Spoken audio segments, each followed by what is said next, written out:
Esperar a gravação. Pronto.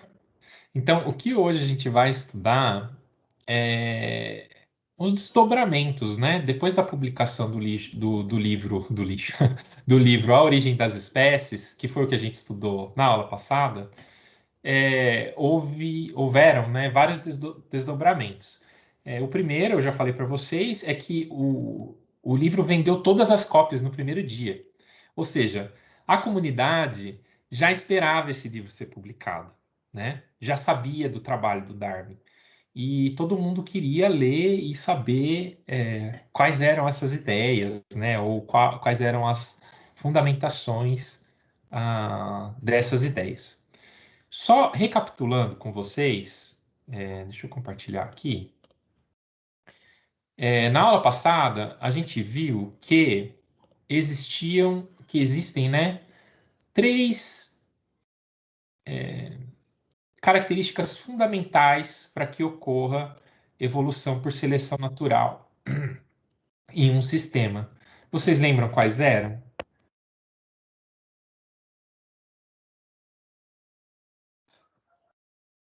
Alguém lembra quais eram? Três características que um sistema deve ter para que ocorra evolução por seleção natural. Uma que o Darwin fala assim, no começo de um capítulo ele fala assim, no resumo de um capítulo ele fala, que existe variação na natureza é indubitável, né?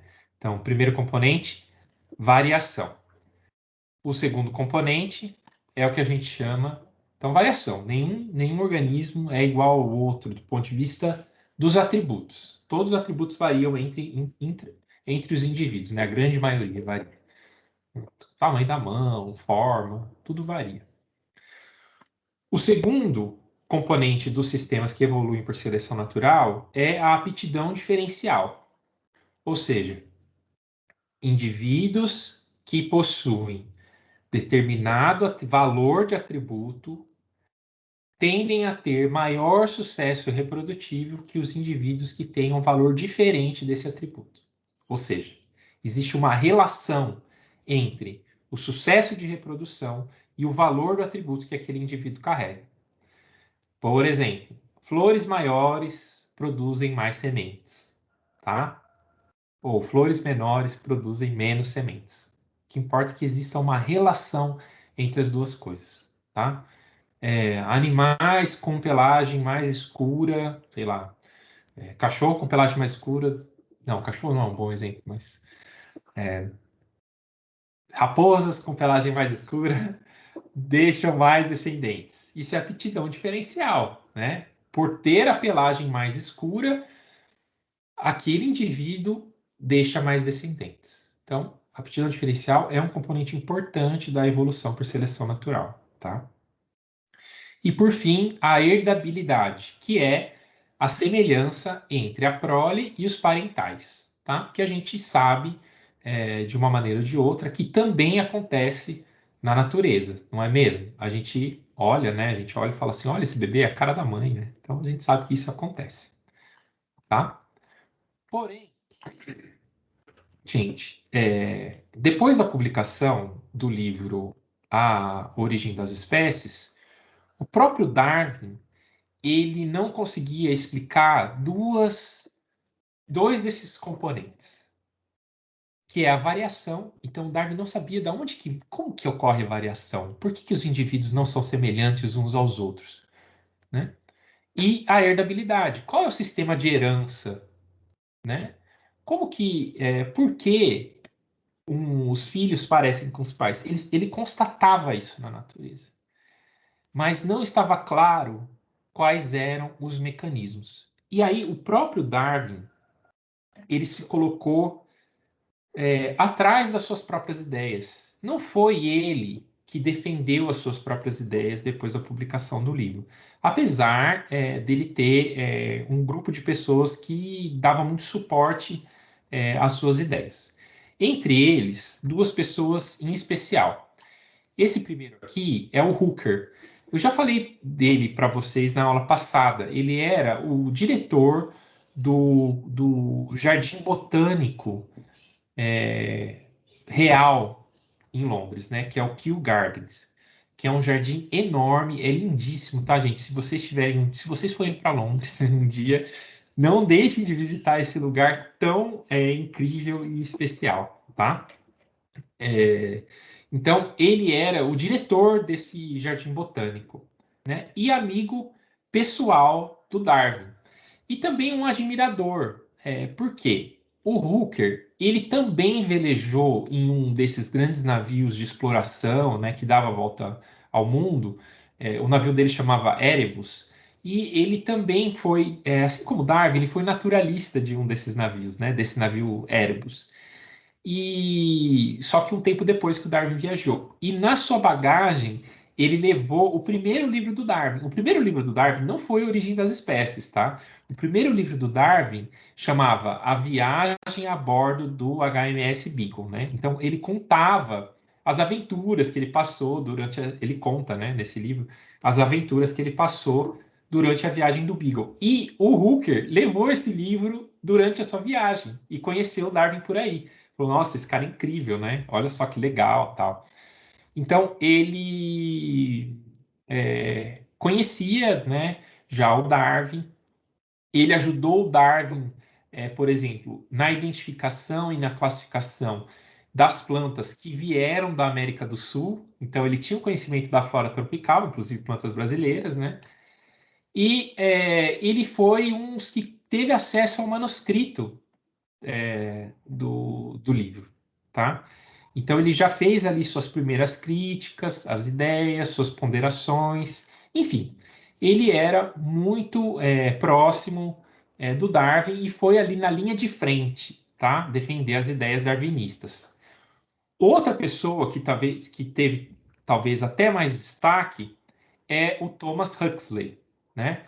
Que era um zoólogo à época, né, trabalhava com anatomia comparada, e ele defendeu tão ferrenhamente as ideias do Darwin, né, na origem das espécies, que ele ficou conhecido como o Bulldog de Darwin.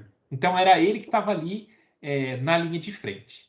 E só para vocês terem uma ideia, eu vou narrar aqui um episódio muito emblemático do Thomas Huxley, para a gente conhecer um pouco qual era a personalidade, né, desse pesquisador, que foi um debate sobre as ideias da teoria evolutiva, um debate público que envolveu mais de 1.000 pessoas, mais de 1.000 participantes, tá? Deixa eu ver que escola que foi. Não tem aqui onde que foi. Mas foi em alguma universidade, não sei se foi em Cambridge, alguma universidade inglesa, tá? Depois da publicação, em 1859, um grupo de estudantes organizou um debate acerca das ideias daquele livro, em 1860, um ano depois. Bom, vocês podem ter ideia do impacto que foi esse livro, vendo que mais de 1.000 pessoas participaram desse debate. E entre os debatentes estava um bispo chamado Wilberforce, e ele fez uma provocação, né? E também o Huxley, que era estudante de graduação, tá? Ele fez na sua colocação uma provocação para o Huxley e falou assim para ele: eu queria saber de você, Huxley, se você se considera um descendente de um gorila pelo seu lado de mãe ou pelo seu lado de pai. Então, vocês podem imaginar, né? O bispo estava defendendo ali suas ideias criacionistas, né? E o Huxley as ideias evolutivas. E no final o bispo fez essa provocação. Assim, viu? Já que você acha, então, que o homem veio do macaco, do gorila, você acha que a sua descendência ela veio por parte de mãe ou por parte de pai, né? E aí isso o Huxley, então, respondeu da seguinte forma. Ele falou assim, ó, um homem não tem razão de se envergonhar de ter um gorila como seu avô. Se existe algum ancestral do qual eu devo sentir vergonha, isso seria o próprio homem. Um homem de intelecto incansável e versátil, um homem que, não contente com o seu sucesso, com o sucesso que ele tem na sua própria esfera de atividade, ele se envolve com questões científicas, com as quais ele não tem verdadeiro domínio. E ele faz isso somente para obscurecê-las pela pura retórica e distrair a atenção dos seus ouvintes de um tema realmente importante, a partir de digressões eloquentes, apelos, bons apelos e um preconceito religioso. Ele respondeu assim. E essa resposta, né, um estudante de graduação respondendo a um bispo, ficou tão famoso que é, foi assim, um bafafá na época, né? E chegou até o Darwin. O Darwin não morava, né, em Cambridge. O Darwin morava já na Down House e de alguma forma chegou no Darwin. Olha o que o Darwin falou sobre isso, né? Numa carta que ele escreve para o Hooker. Ele falou assim: eu não tinha ideia que vocês têm esse poder. Eu tenho lido ultimamente tantas visões hostis que eu comecei a pensar que talvez a coisa toda estivesse errada e que é, e que deixa eu traduzir, e que foi certo quando ele disse que toda a matéria deveria ser esquecida em 10 anos. Mas agora que eu ouvi que você e o Huxley vão lutar publicamente, o que certamente eu jamais faria, eu acredito piamente que a nossa causa vai, no longo prazo, prevalecer. E eu estou feliz que eu não estava em Oxford, mas eu deveria, porque eu estava totalmente cansado com a minha saúde no seu presente estado. E foi em Oxford, tá, gente? Então, olha que legal essa carta que o Darwin escreve, né? Porque dá pra gente ver bem, assim, essa personalidade desses três personagens aí, né? Então, realmente, o Darwin, ele se colocava atrás de sua teoria, né? Ele foi o cara que coletou muitos dados, que analisou muita coisa, mas, de fato, quem defendeu publicamente essas ideias foram esses dois personagens, né? O Robert Hooke e o Thomas Huxley, né? Muito que bem, mas eu falei para vocês que o Darwin tinha, então, problemas em explicar ali, a partir de seus dados, dois componentes importantes da evolução por seleção natural, que era variação e herdabilidade, tá? Então, naquela época, a maioria das pessoas assumia que, na verdade, ocorria uma mistura entre os pais e que a progenie nada mais era, assim, as características, né, os atributos que a progenie possuía, nada mais era do que uma mistura entre os pais. Só que o Darwin, seguindo esse esquema, ele percebeu rapidamente que se isso acontecesse sempre, todo mundo seria igual. Não é? Porque se você mistura, e mistura, e mistura, e mistura, no final todo mundo vai ser cinza, né? Todo mundo vai ter uma cara neutra, né? Então, o Darwin já sabia que isso não era suficiente. E aí, o que ele fez? Ele criou uma hipótese para explicar como se dava a variação e a herdabilidade, que eu vou tentar explicar agora para vocês. E essa ideia ficou conhecida como hipótese da pangênese. Bom, como Darwin entendia, então? Imagina aqui que tem dois indivíduos, tá? Um indivíduo azul e um indivíduo amarelo, e eles se cruzam. E tem origem a um indivíduo verde. Se sempre ocorresse essa mistura, e aí indivíduo verde com verde, a gente sempre ia chegar a um cenário em que todo mundo fosse verde. Para Darwin, então, a proposta do Darwin, tipo, da pangênese, funcionava mais ou menos assim. Não há uma mistura 50% e 50% do que entre os parentais. O que ocorre é que os parentais eles carregam no seu sangue pequenas partículas que são as gêmulas, né? Essas gêmulas elas circulam no sangue e se multiplicam. E no momento da reprodução, o que acontece são essas gêmulas que se encontram e dão origem ao novo indivíduo, tá? Então, não é. Então, os nossos gametas, eles carregam essas gêmulas, tá? Isso é uma ideia do Darwin, tá? Só que, de acordo com o que ocorre no ambiente, se ali tem algum estresse ambiental, essas gêmulas, elas vão se adaptar àquelas condições e elas vão se alterar, né? Então, pode acontecer de que o indivíduo azul, parental azul, produza uma gêmula que tem ali, que é azul mais escura, e o parental amarelo produz uma gêmula que é amarela mais escura, e elas se juntam e dão origem ao indivíduo verde mais escuro, tá? E aí, no final, a gente tem toda essa variação e também o esquema de herdabilidade, né? Então, essa é a teoria de pangênesis defendida pelo Darwin para explicar, tá? Variação e herdabilidade. Se eu esqueci alguma coisa. Mas, pois é, né? Mas mesmo essa ideia. Bom, primeira coisa, gente, para a gente. Isso aqui, ó, né? Ambiente alterando as condições, lei, como chama isso? Lei do uso e desuso, né? Então, se você está num lugar que tem pouco oxigênio, você vai desenvolver uma capacidade de respirar maior, né? Então, você estimula mais o seu pulmão, usa bastante, desenvolve mais. Se você não precisa, você não desenvolve. Isso é lei do uso e do desuso. Agora, passar uma gêmula aqui, alterada pelo ambiente, para os parentais, né? Isso daqui, ó, para a prole, significa o quê, gente?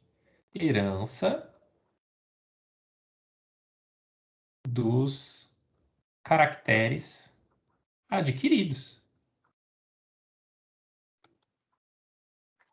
Só para ficar claro para vocês que Darwin não se contrapunha a Lamarck, tá, gente? Que é o que a gente aprende. Darwin não se contrapôs a Lamarck. Darwin usou as ideias lamarquistas para poder explicar sua própria teoria. E você encontra isso na Origem das Espécies, se vocês lerem, né? Então, essa contraposição ela é feita a posteriori. A gente vai ver quando começa a surgir aqui críticas à ideia lamarquista. Tá. O que mais que a gente deve saber da ideia da hipótese de pangênese? Que, mesmo assim, né, mesmo com essa hipótese, ela também levaria a uma uniformização dos atributos, né? De qualquer forma. Porque as diferenças na nutrição e nas condições climáticas levariam a diferença na proporção de gêmeas, fazendo algumas entrarem em dormência e outras saírem da dormência. Ah, não, é isso mesmo, gente.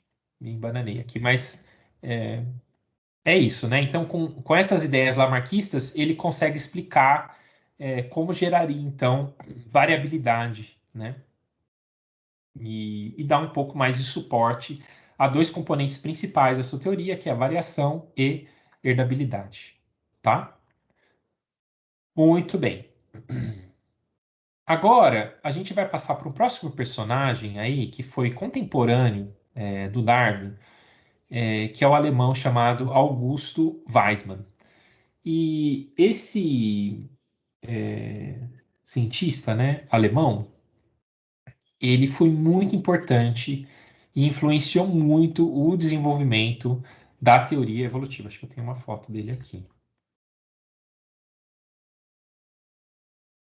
Ah, ele aqui, ó, né? E ele publicou suas ideias em 1880. Então, quase 20 anos, né? 21 anos depois do lançamento da Origem. E naquela época, a gente já sabia, né? A gente não, né? Eles já sabiam que as células sempre provinham de outras células. Isso é um dos princípios da teoria celular, né? Toda célula provém de outra célula. E que nesse processo, né, de divisão celular, de formação de uma célula, o núcleo dava origem a outro núcleo. Então já se tinha essa informação naquela época, né? E isso levou ele a hipotetizar que ali no núcleo, né, já se sabe os cromossomos, né, porque os cromossomos se condensam quando a célula vai se dividir, e você consegue diferenciar os cromossomos por microscopia óptica normal, né, simples. Então, já sabia que os cromossomos, eles se duplicavam, se dividiam. Então, isso levou o Weismann a hipotetizar que eram os cromossomos que continham a substância hereditária. Era que ali naquelas partículas que se multiplicavam e se dividiam é que estavam os fatores da hereditariedade, né? Que daria então essa semelhança entre pais e prole, né? A semelhança entre os descendentes e os pais. Mas existia um problema com essa ideia, que é o seguinte: se as células se dividem, né, e dão origem a outras células, na hora da junção dos gametas, a prole descendente ela deveria ter o dobro, um núcleo de tamanho dobrado, ou o dobro dessa substância hereditária, né? E então isso era impossível de acontecer, porque senão sempre o núcleo ia crescer cada vez mais. Então aí o Weismann ele tem um insight e pensa no processo da meiose, né? Então, na formação dos gametas, deve acontecer um processo de redução do material hereditário, desse material hereditário nuclear, tá? Pensa que aqui não existia nada assim de... aqui é o início da genética, tá? Não tinha nada de DNA, né? Não tinha nada disso, tá? Era cromossomos. E aí eles viam os cromossomos se separando e ele teve essa ideia. Não, então deve ter uma redução do material hereditário. Aí o núcleo é restaurado com o mesmo tamanho, né? Então, a partir desses achados, né, o Weismann vai entender uma coisa que para a gente hoje é ponto pacífico, né? Porque a nossa educação é um pouco atrasado. Ele vai entender, então, isso vem daqui, tá, gente? De 1880, que não existe qualquer possibilidade das, das características ambientais alterarem o que está lá dentro do núcleo. Não tem como. Como que um calor vai chegar lá no núcleo e mudar o cromossomo? Não tem como isso acontecer. E aí, então, o Weismann vai fazer aquilo que a gente conhece, que é a separação do corpo, né? Do corpo dos organismos entre soma e germoplasma, tá? Ou seja, existem duas linhagens, tá? É como se o nosso corpo, o corpo dos animais, o corpo das plantas, tivessem dois corpos. Dois corpos. Um corpo somático, que é vegetativo, que não se reproduz, tá? Então, as células desse corpo somático não se reproduzem, tá? A célula do nosso olho, ela não se reproduz, ela não é passada de descendência. A célula que está, sei lá, os meus ossos, ela não é passada por descendência. Esse é o corpo somático. Essas células só se reproduzem vegetativamente, só por mitose, tá? Mas existe o corpo germoplasma, que produz células que são capazes de se encontrar com outras células. Então são os gametas, basicamente, tá?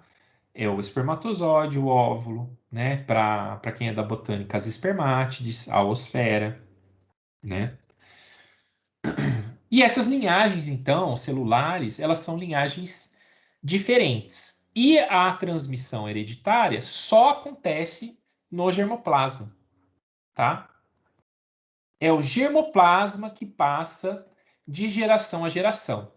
O soma, ele é apenas um desenvolvimento do embrião formado pelo germoplasma. Nada mais que isso, tá? Ele é só um desenvolvimento, né? Então, isso ficou chamado de continuidade, né? Uma hipótese de continuidade do germoplasma, né?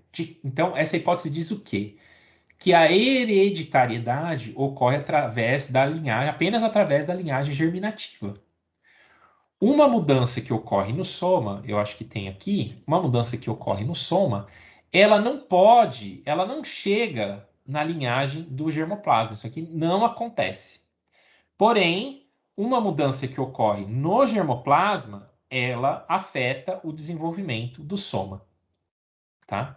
Essa é a hipótese, então, de continuidade do germoplasma. A outra hipótese, então, é que a seleção ocorre apenas nessa linhagem germinativa, né? Essa linhagem que contém os fatores hereditários, né? As alterações aí que são importantes.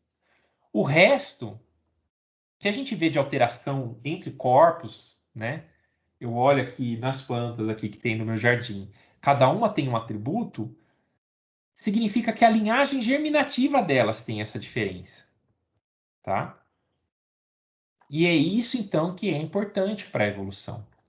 Então, olha esse, tenta entender esse upgrade, né, que o Weismann dá na teoria evolutiva, porque ele encontra uma explicação baseada na teoria celular de como ocorreria a variação e a herdabilidade, tá? E, e isso é muito interessante, porque isso é o que a gente sabe até hoje, né? É o que a gente tem como certo até hoje, né? Então, aqui foi um golpe duro no lamarckismo, se a gente pensar. Por quê? O ambiente não pode alterar essa linhagem germoplasmática, né? Não tem como ter vir do ambiente para o germoplasma, tá? Isso influencia nosso pensamento evolutivo até hoje. E além disso, né? Além disso, nessa mesma linha, contemporâneo ao Darwin, tá? Contemporâneo ao Darwin, na mesma época que o Darwin estava terminando o livro, né? De escrever o seu livro, em um mosteiro, deixa eu só ver aqui, paranana, em um mosteiro na Áustria, tinha um monge fazendo cruzamento entre plantas, né? Entre ervilhas. E ele tinha achado umas coisas muito interessantes, só que ele não publicou os seus resultados.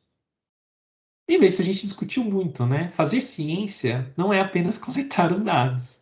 Fazer ciência é também comunicar os seus achados.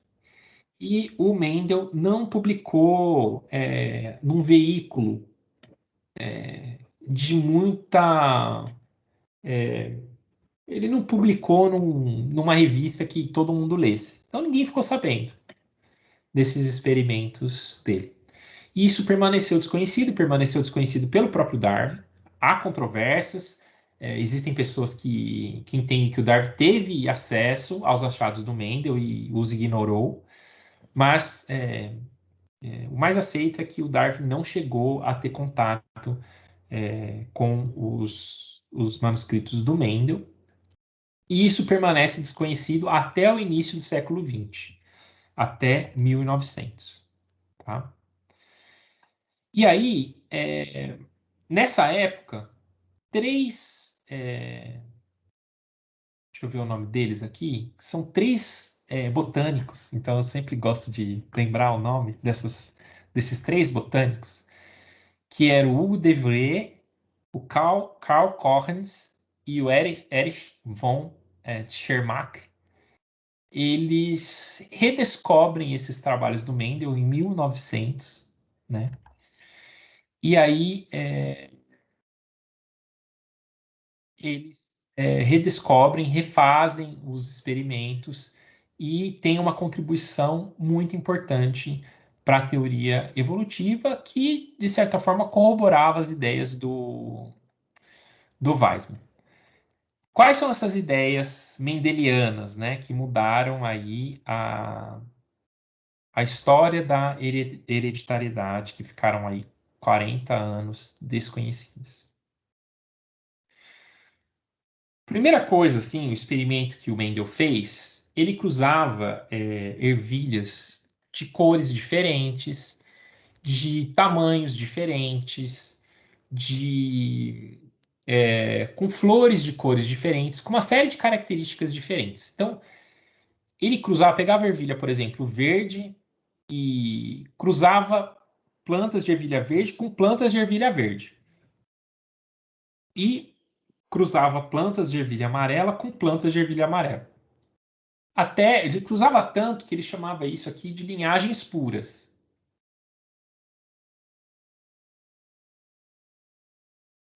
Por quê?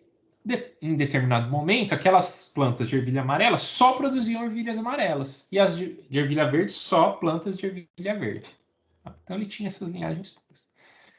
Mas quando ele cruzava, então, um indivíduo de linhagem pura, ervilha verde, e um indivíduo de linhagem pura, ervilha amarela, o que ele encontrava não era uma mistura, era a prole toda com ervilha verde, tá? Então, na primeira geração, todo mundo com ervilha verde. E na segunda geração, se ele cruzasse ali entre os indivíduos da primeira geração, ele resgatava de forma muito consistente essa proporção. 1, 2, 3 indivíduos que produziam ervilha verde e um indivíduo que produzia ervilha amarela. Ou seja, o Mendel percebeu que, de alguma forma, esse fator aqui, ó, que determina a produção de ervilha amarela, ele fica escondido na primeira geração e aparece aqui, é resgatado na segunda geração, né? Então, alguma coisa deve acontecer entre os fatores aqui que determina ser verde ou amarelo, que entre o verde e o amarelo, entre os fatores verde e amarelo, que faz com que o fator verde domine o fator amarelo na primeira geração, tá? Porque ele se expressa preferencialmente. Então existe um esquema de dominância, tá? Então existe um fator dominante e existe um fator mais tímido, que é o fator recessivo, né? Mas ele é resgatado aqui no final. Bom, com algumas contas matemáticas, o Mendel vai chegar aqui, ó, nesse esquema, né? Que o verde é determinado por dois fatores dominantes, recessivo, e o amarelo por dois recessivos. Aqui você tem um heterozigoto, né? O dominante ele prevalece sobre o recessivo, mas se você cruza entre eles, um quarto aparece como recessivo, tá? Por isso que tinha essa proporção, né? E isso vai levar o Mendel a propor, então, duas leis, né? Ficou conhecido como as duas leis de Mendel. A primeira é que os híbridos aqui, né? Os filhos não apresentam atributos intermediários, né? Na primeira geração, mas eles se parecem com apenas um dos pais. Essa é a primeira lei de Mendel. E a segunda lei de Mendel é que esses fatores eles se segregam independentemente, tá? Então, de uma geração para outra, o fator A ele pode ir para qualquer um dos indivíduos e o Azinho para qualquer um dos indivíduos. E é por isso que essa proporção aqui, 3 para 1, é resgatada na segunda geração, tá? Ele mostrou isso depois fazendo experimentos juntando duas características. Ah, então vou ver se a ervilha é verde, amarela ou lisa e rugosa. E aí ele mostrou também que essas coisas era independente a segregação entre os fatores. E isso é muito interessante na história da biologia. Muito interessante. Porque a partir daqui, a gente começa a ver os atributos de maneira independente. Tá? Então a gente olha, se uma ervilha é verde e amarela, independe se ela é verde ou amarela, ela pode ser lisa e rugosa. Então, as características do nosso olho independem das características do nosso cabelo, né? Então aqui começa uma visão atomizada dos organismos, né? Cada atributo se manifesta de forma diferente. A herdabilidade de cada atributo é independente uma da outra, tá? Então aqui começa uma atomização do corpo, né? Do corpo biológico, né? Dos organismos. Isso é muito interessante. Esses resultados, eles foram corroborados por inúmeros outros experimentos. Existe uma outra controvérsia em relação aos experimentos do Darwin, envolvendo um estatístico importante na biologia, que é o Fisher. A gente vai ver aqui a história dele, que falou que o Mendel tinha falsificado os dados. Mas, enfim, esses resultados eles foram corroborados por vários outros experimentos, em vários, não só em plantas, mas nos animais também, né? E, e foi toda essa revolução. Mas vejam que o Mendel, ele não usa a palavra gene, tá? Ele usa a palavra fator. E a proposta de gene vai vir de novo desse botânico. Gente, só pausa. Olha como os botânicos são importantes para o desenvolvimento da teoria evolutiva. Não é incrível? Eu acho demais. Porque você pega Darwin, botânico. Darwin trabalhou com tudo, né? Mas trabalhou com planta. Mendel, botânico. Os descobridores, redescobridores do Mendel, botânicos. E aqui, ó, quem propôs a palavra gene, né? Que é o Johansen, que é um dinamarquês, se eu não me engano, também botânico, né? Então ele vai falar assim, olha, esses fatores mendelianos, eles são os genes. E baseado nisso, né, a gente pode juntar a ideia de genes com as ideias do Weismann, da linhagem germinativa e da linhagem somática, e dividir o indivíduo.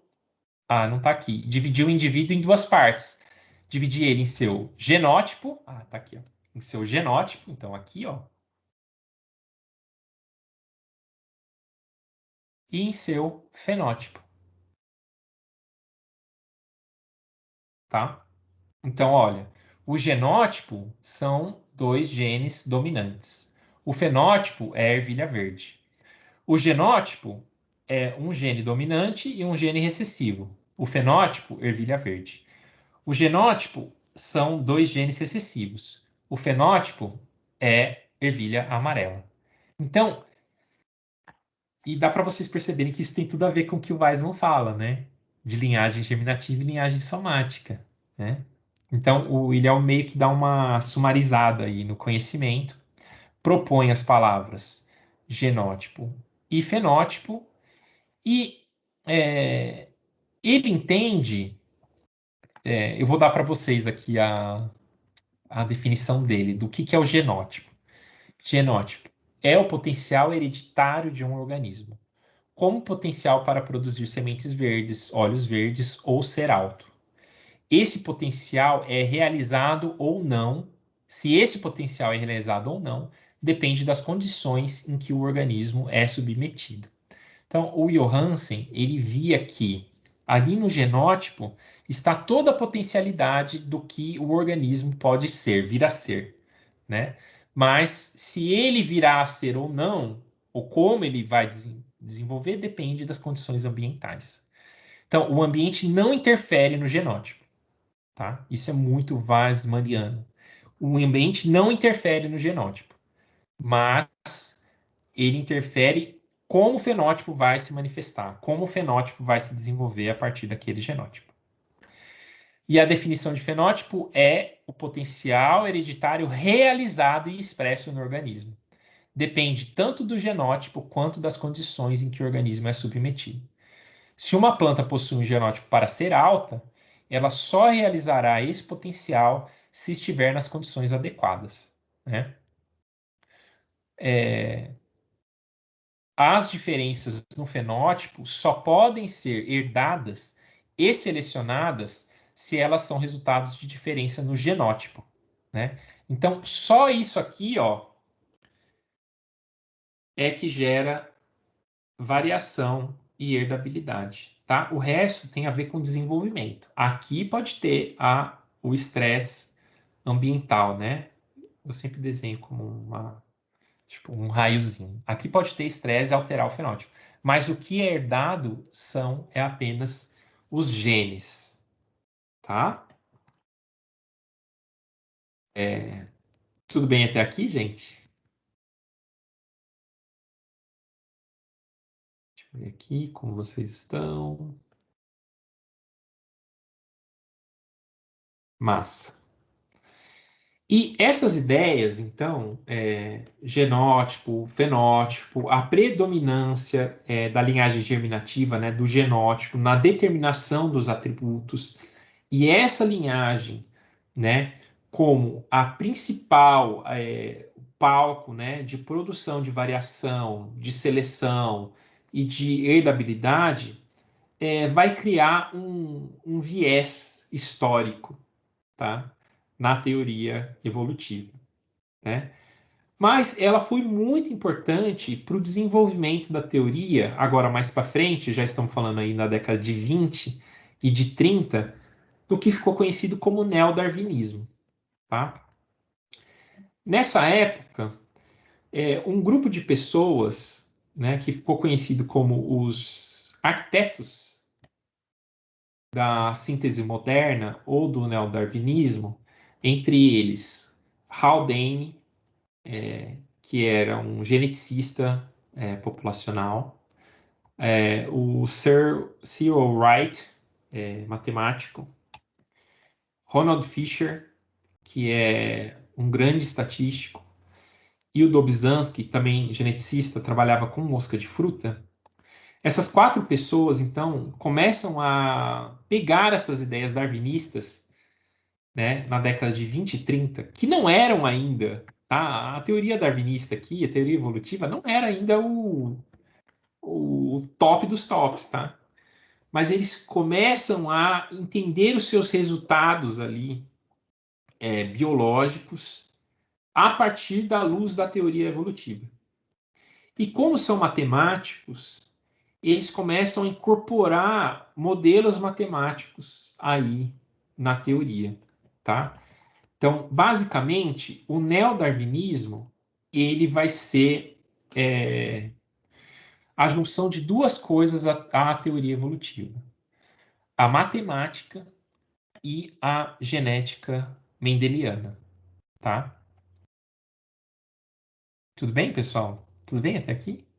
Então, usar modelos matemáticos e a genética mendeliana, a gente vai ter agora uma teoria que tem uma linguagem científica. Vocês entendem isso? Porque o livro do Darwin, ele é totalmente discursivo, tá? O livro do Darwin tem apenas uma figura, a origem das espécies, apenas uma figura, tá? Que não é a filogenia que ele desenhou, mas é uma filogenia que ele montou posteriormente, tá? Não é aquela primeira filogenia lá do caderno de anotações. Só tem essa figura. Não tem cara de ciência, hard science, sabe? Porque não tem a linguagem matemática. E é isso que esses caras fazem. Eles traduzem a teoria evolutiva para a linguagem matemática, tá? E a partir dessa tradução, a gente vai chegar a esses outros dois aqui, Gente, a gente está falando aqui de superbiólogos da história, tá? Então, Dobzhansky, um biólogo incrível, ele escreve um ensaio aqui, né?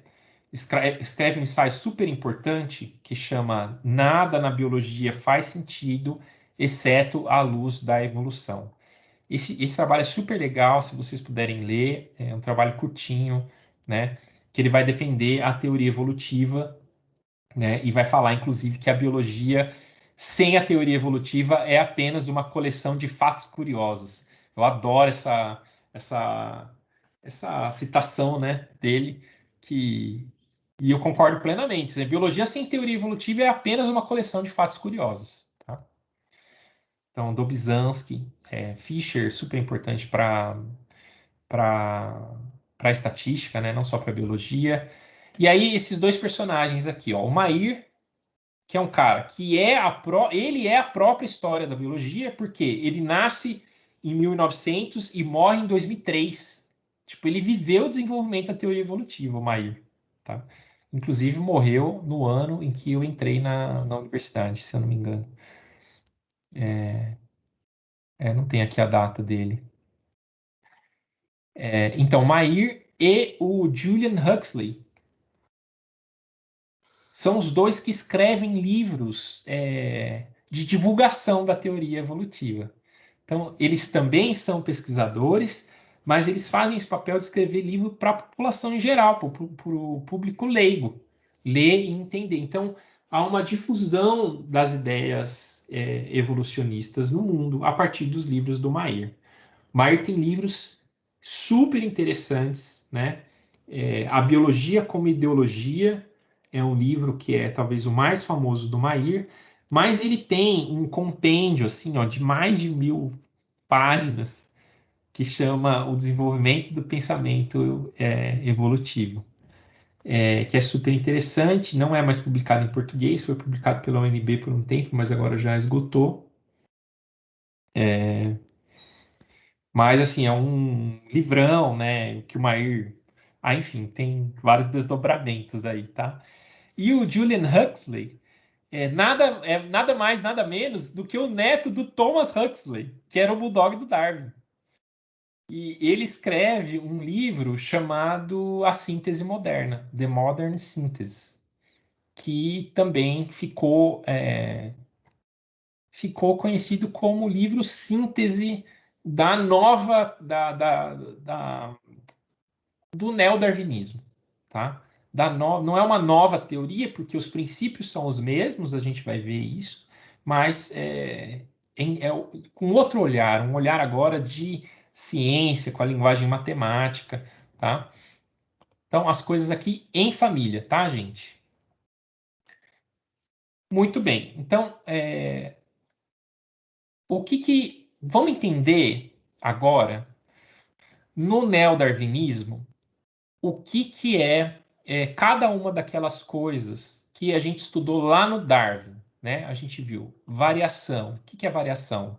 No Origem das Espécies, o Darwin fala assim, olha, que a variação ocorre é indubitável e ele tem dificuldades de explicar como ela ocorre. Mas agora, aqui no neodarwinismo, variação está muito bem definida. Coloquei aí no chat para vocês, para a gente ler junto, tá? Variação é a consequência de muitas combinações aleatórias de alelos que são gerados no processo sexual, com cada alelo tendo usualmente um pequeno efeito. Então, olha só, é no sexo que ocorre a variação. O sexo é um promotor de variação. Além disso, também pode ocorrer variação por mutações nesses genes, tá? Por mutações nesses genes, né? E as mutações são resultados de mudanças acidentais.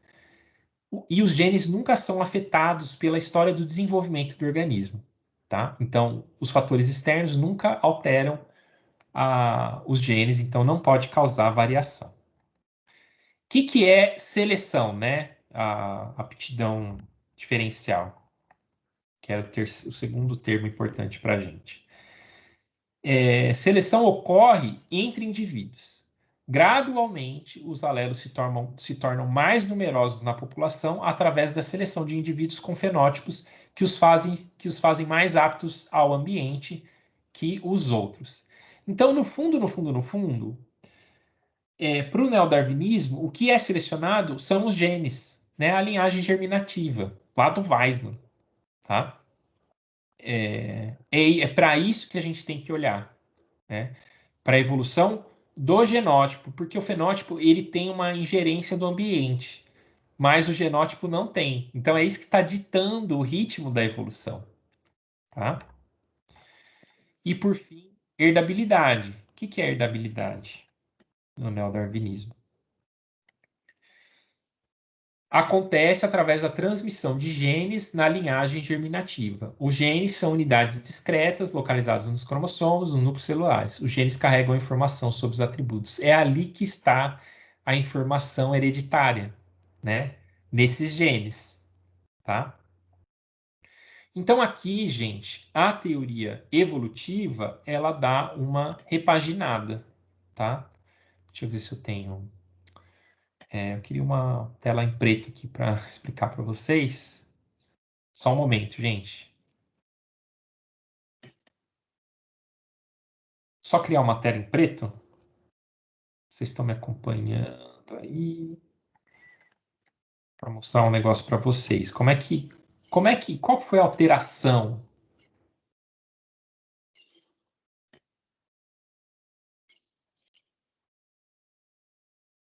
Parou de compartilhar? Parou, né? Pronto. Então, ó, para Darwin, você tem variação, alguma coisa que acontece nessa variação, né? Que é o processo de seleção natural, né? E herdabilidade.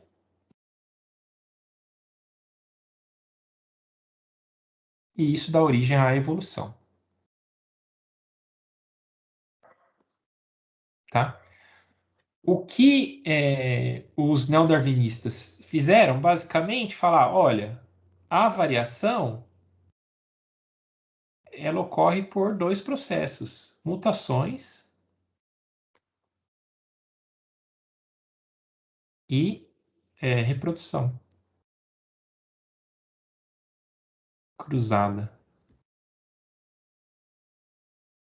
principalmente por uma coisa chamada crossing over, tá? É aqui que gera variação também. E tudo aqui a gente está falando, em última instância, de genes, né? Dessas partículas que determinam como vai ser o fenótipo, tá? Então, isso é uma repaginada na teoria evolutiva, né? Acontece entre as décadas de 30 e de 20 e 30, tá? E até aqui, gente, não se conhecia a história, não se conhecia qual era a molécula orgânica que guardava essas informações hereditárias. Qual era a molécula orgânica que podia variar, né? Que podia sofrer mutações, que podia sofrer o crossing ali durante a reprodução sexuada? Não se sabia, tá? E isso foi, assim, uma busca intensa na década de 40 pelos bioquímicos. Então, todo mundo queria descobrir essa molécula, né? Essa molécula era a galinha dos ovos de ouro. Descobrir essa molécula, com certeza, teria um impacto muito grande na história da biologia. Então, imagina, você sabe que existe um fator, né? Que existe o gene, mas você não sabe o que é isso, né? E como acontece ali no nível bioquímico. Então, existia um nicho aberto muito grande para a pesquisa científica. Inclusive, um grande químico que a gente aprende na química, quando a gente está lá no colégio, que foi a pessoa que descobriu que os elétrons podem girar para um lado ou para o outro, que é aquele valor de spin, não sei se vocês lembram disso, chamado Linus Pauling. Ele foi o primeiro a propor essa molécula de hereditária. Foi o primeiro a propor. Era uma molécula que era formada por três hélices, era uma hélice tripla, né? Por três fitas, tal. Mas não foi adiante as ideias dele, né? E nesse rebuliço todo, no meio lá de um laboratório, na Inglaterra, vai ter uma moça trabalhando com radiografias, né, do material que estava dentro do núcleo, tá? Basicamente, são essas imagens aqui, tá? Você pega aquele material que está, você manda um raio-x naquele material que está no meio do núcleo, manda um raio-x nele e projeta projeta a imagem formada numa placa com sais de pratas, né, para formar essa fotografia. E ela tinha uma coisa padronizada. Tá bom, Carol, depois você pega a aula lá no, no YouTube, tá? E ela produziu essas imagens padronizadas, né?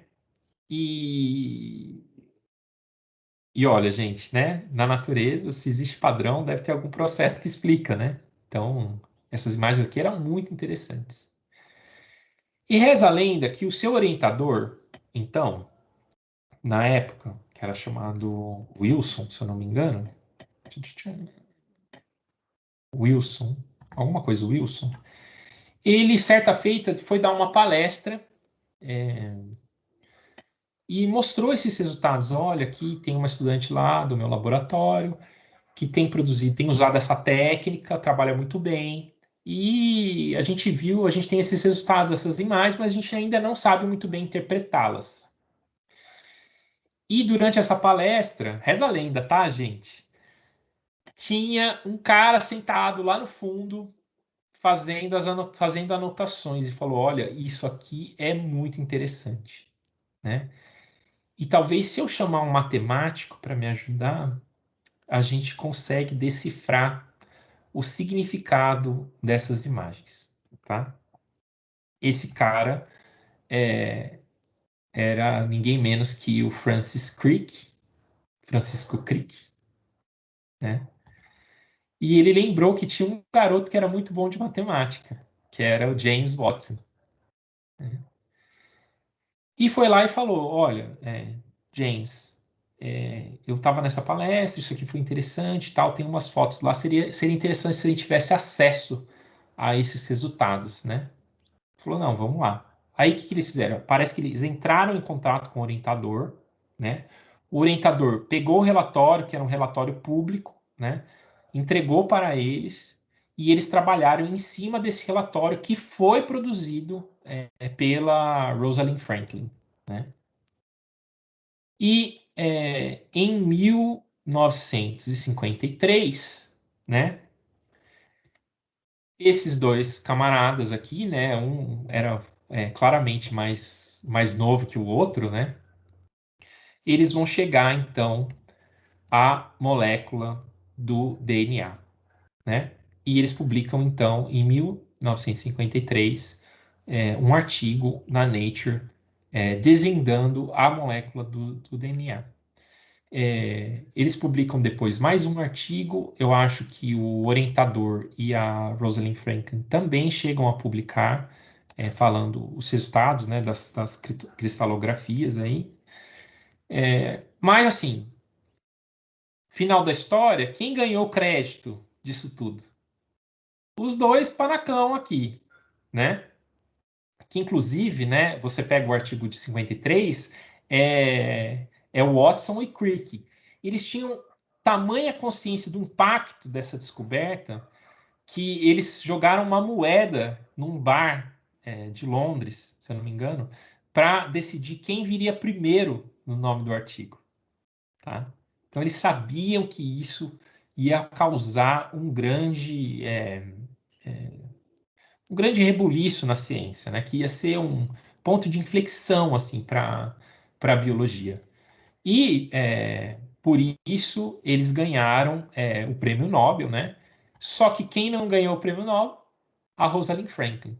Ao contrário disso, ela morre em 50, eles publicam em 53, ganha o prêmio em 55, ela morre em 56 com câncer por causa dos raios-x que ela fazia, né? E ela ficou esquecida na história da ciência, né? Por causa disso.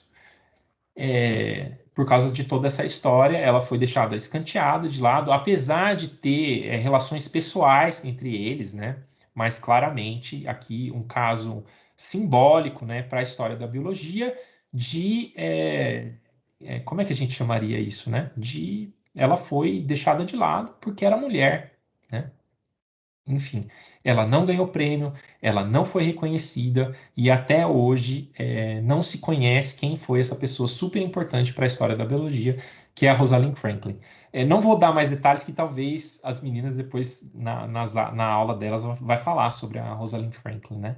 Mas por cima que eu sei assim da história foi isso que aconteceu, tá? E por que essa estrutura é tão importante? Por que essa hélice, né? Essa hélice formada por duas fitas, né? Uma dupla hélice formada de bases nitrogenadas, ligadas a uma ribose, que também está ligada a um fosfato, né? Que são os nucleotídeos. Por que que isso foi tão importante? Porque a partir dela, essa foto também foi uma foto pousada, tá, gente? É tipo, tem uma amiga minha que trabalhava na Mata Atlântica que foram fazer uma reportagem do Globo Repórter sobre a Mata Atlântica e ela apareceu assim como pesquisadora. E aí os caras pediram para ela subir na árvore, sabe? Então é igual essa foto aqui, né? Parece que eles estão discutindo e tal, mas foi pousado, né, gente? Enfim, ficaram famosos. E por que que essa publicação foi super importante na, na biologia? Porque a partir dela se, se entendeu que uma mudança, né, nessa molécula poderia trazer uma mudança na sequência das proteínas, né?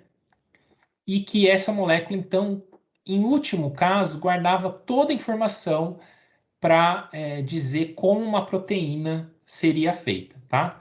Não demorou muito. Então aqui está a molécula. Essa imagem aqui é do artigo original, tá, gente? Mostrando, né, como seria a molécula, como ela se replicaria, tá? O DNA, tá, gente? Aqui a gente já está falando de DNA. Ácido desoxirribonucleico, certo? Então, a partir dessa publicação, vai se vai se gerar essa ideia, que é do próprio Crick, tá? Que na biologia existe um dogma central, tá? É que o DNA determina como serão o RNA e o RNA determina como serão as proteínas. Gente, se você descobriu como são as proteínas, você descobre como são os corpos, tá? E esse dogma vai falar justamente isso, a transmissão da informação. Então, aqui está a informação, tá?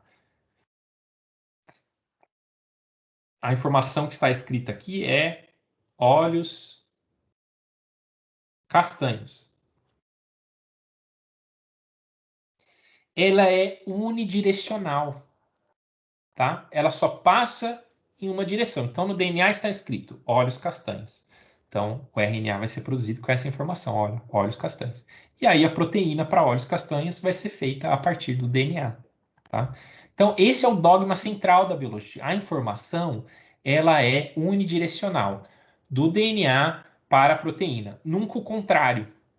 E isso, de novo, resgata as ideias lá de genótipo, fenótipo, né, de germoplasma, soma, que é só o germoplasma, que pode sofrer alterações, e aí por diante, certo? Então aqui ficou tudo se fechou bonitinho, gente. Tudo ficou claro, né? É o DNA que importa, né? É o DNA que importa.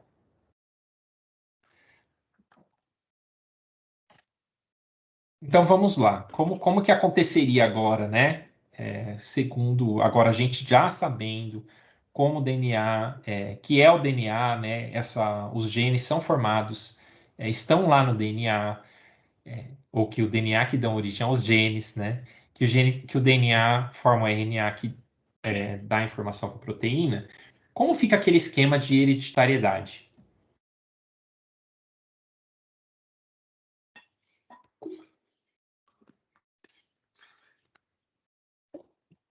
Olha só.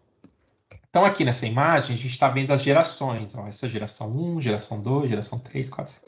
E aqui eu tenho uma fita de DNA que dá informação para que seja produzida uma proteína que vai fazer com que o organismo seja azul, tá? Então, essa informação está no DNA. Ela produz um RNA que carrega essa informação, que vai dar origem à proteína que vai fazer com que aquele corpo seja azul, tá? E é o DNA que é passado. Por que, gente, o DNA que é passado? Porque se sabia que, por exemplo, o espermatozoide, ele passa só o núcleo. E ali o núcleo, os cromossomos, é formado de DNA, né? E esse núcleo se funde ao núcleo da osfera e tinha DNA também. Então, é isso que é passado de uma geração a outra, tá? Então, acontece uma alteração aqui no corpo ou na proteína, sei lá, você ficou mais exposto, o organismo ficou mais exposto ao sol ao longo da vida dele, então ele produziu mais melanina. Essa informação nunca pode vir para o DNA, tá? Mas se desse uma mutação no DNA, ali na linhagem germinativa, essa mutação vai ser passada para as proteínas, que será passada, então, para os organismos, tá? Então, esse é o central da biologia, né? Esse é o dogma central da biologia, tá? Aqui a gente está, então, na década de 50, né? Da história aqui da nossa profissão também, um pouco, né? E eu posso garantir para vocês que é esse esquema que a gente aprende hoje, tá? Tanto no colégio quanto na faculdade também. É isso que a gente aprende, que a evolução acontece aqui, né? A partir do DNA, as alterações no DNA e tal. Porém, muita coisa já mudou, tá, gente? Deixa eu ver aqui, ó, só para vocês entenderem, então, aí na década de 50, onde a gente está, né? Qual o entendimento que a gente tem da teoria evolutiva? Primeiro, que o gene, né, que é a unidade de herdabilidade da síntese moderna, ele se tornou a própria sequência de DNA. É ela que codifica para um produto proteico, tá? Então, o gene da síntese moderna passa a ser o próprio DNA. Né? E aí, então, a ideia de herança ficou totalmente associada ao DNA, né? Ali no momento da duplicação dos cromossomos. E que as mutações, né, que lá na síntese moderna chamava-se mutações genéticas, passou a ser chamado de mudanças aleatórias na sequência de DNA, que elas ocorrem por erros de replicação. Então, quando a molécula está se replicando, né, quando você está produzindo seus gametas, de vez em quando acontece um erro ali de replicação, e isso que geraria, então, as mutações, as variações, que é o substrato da evolução por seleção natural. Ó, o Ed Hermes falou que lembrou do chip que viria nas vacinas chinesas, alteraria o DNA. Ai, ai, piada, né, gente? Ah, enfim, então aqui a gente tem o gene, né, o DNA, como grande protagonista da evolução nessa época da história, e a gente aprende assim até hoje, tá? No fim das contas, o que aconteceu da teoria evolutiva da teoria evolutiva darwinista para a teoria evolutiva neodarwinista, tá? Você Na teoria evolutiva de Darwin, você tem três conceitos fundamentais, que é variação, aptidão diferencial e herdabilidade, tá? Esses conceitos, eles são como se fossem expandidos para incluir as mutações, para incluir os achados mendelianos, para incluir a teoria cromossômica. Isso é feito através de uma formalização matemática. Aí vem a descoberta do DNA, né? E assim. Então, eu só coloquei esse slide aqui no final para vocês, para que a gente tenha uma ideia que o desenvolvimento do pensamento evolutivo, a construção do conhecimento biológica, ela não é muito feita por. Ela também é feita por revoluções, né, científicas, mas uma teoria, ela não, como é que fala? Ela não suplanta a outra, tá? Então, na física, se você pega a teoria mecânica de Newton e a teoria da relatividade de Einstein, quando Einstein publica no começo do século XX as suas teorias da relatividade, a teoria mecânica, automaticamente, ela passa a não fazer mais sentido físico. Ela faz sentido no nosso dia a dia, né? Tipo, se calcula a gravidade, isso aqui, força, massa, aceleração, faz sentido no nosso dia a dia. Mas do ponto de vista físico, né? Em última análise, os fenômenos vão ser explicados por uma nova teoria. Há uma suplantação de uma teoria por outra, tá? Então você tem um período, né, pensando de forma bem kuhniana, lembra do Thomas Kuhn? Não sei se a gente chegou a falar dele, mas ele fala assim, ó, período de estase, você tem o desenvolvimento da teoria, aí você tem um acúmulo de fatos que não se encaixam na teoria, e você tem uma suplantação de uma teoria para outra, que ele chama isso de revolução científica, tá? Então, na física, isso é muito patente, né? Você olha na história da física, isso acontece. Na biologia é um pouco diferente, porque você não tem essa suplantação. Fala, essa palavra existe, gente? Você não tem uma troca de uma teoria por outra. Você tem uma teoria que fica mais abrangente. Ela incorpora novos aspectos ao redor daquele núcleo duro, tá? Que sempre vai ser, né? Que sempre foi, sempre vai ser. Que é variação, aptidão diferencial e herdabilidade, que vem lá do Darwin. Darwin não sabia explicar, mas agora aqui está explicado, né? Tudo bem, pessoal?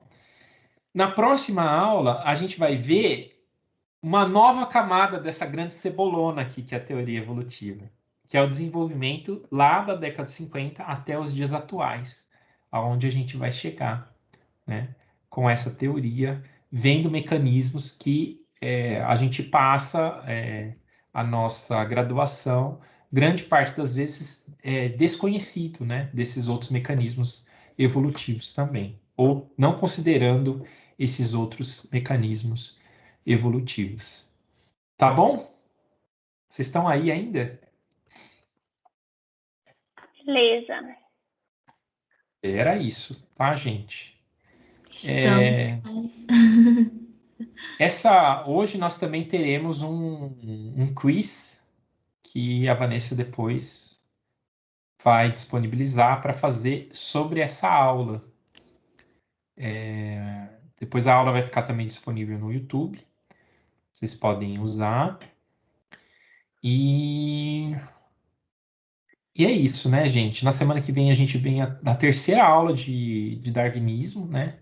Essas aulas a gente fica chamando de darwinismo, mas são aulas de história da biologia, tá, gente? É que, assim, a história da biologia tem outras coisas legais, né, que foram descobertas sobre os animais, né, enfim, sobre as plantas. Mas aqui a gente está falando do núcleo da biologia, que é a teoria evolutiva, né? Então a gente vai para a nossa última aula. E depois já vem a aula de vocês, né? Da Vanessa, da Lilian e da Jéssica, tá? Então, não esqueçam de fazer essas atividades, gente. Essas atividades são as atividades avaliativas, tá? É daí que vai sair a pontuação aí para aproveitamento da disciplina, tá? Deixa eu ver se temos coisas no chat. Tá bom, gente? Beleza. Boa semana para vocês.